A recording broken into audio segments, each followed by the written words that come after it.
4 key positions we have to master when you're using the PocketPath in the beginning. This is crucial for you to do dry reps. And break this up into 1, 2, 3, 4, and we're gonna wait until we get to mastery of these 4 positions before we get the baseball in our hand.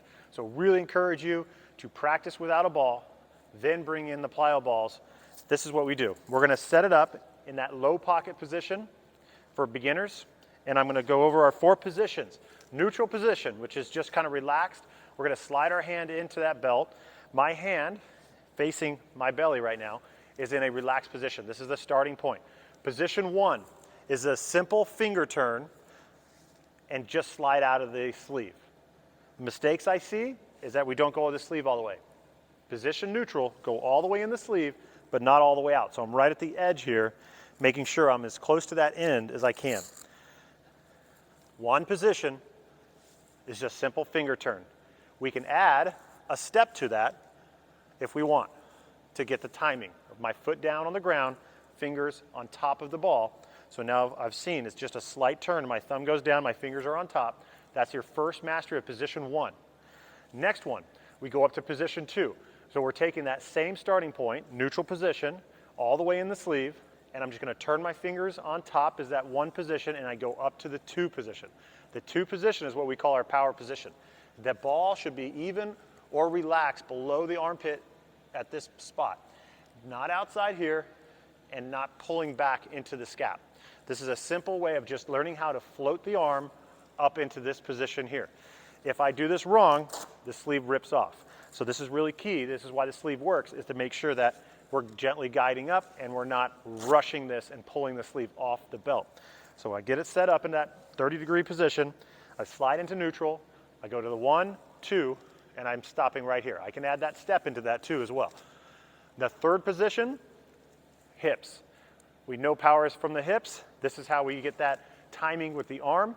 And this is really the big meat part of the PocketPath, is getting up to the 2, master that, hold that position, and start to learn how to turn your hips without moving my arm. So I'm trying to relax my arm, and you notice it doesn't move, and I'm learning how to separate these 2. So as I get better at this, I start to come up 1, 2, 3. 1, 2, 3. Learning how not to activate the hand. I want to relax the hand because I want the hand, now when we get to the 4 position, to whip back on its own because of the power the hips have created. So let's go to that 4th position. Position 1, 2, 3, 4 is rotate and throw. That's the shoulders. We call this the whip. We're trying not to let this hand come inside 90 too far. We're not trying to let it go outside 90 either. So we want to keep that 2 position, 3 position. You notice my arm position is right slightly in. You can be slightly in or slightly out, but we don't want to go too far in. That's going to cause us some lasso issues, and we don't want to go so far out that it drags. So really why it's important for us to master these positions is because we want lots of dry reps. Now I'm going to do a head count. 1, 2, 3, 4 tempo count, really slow, breaking each piece into separate pieces.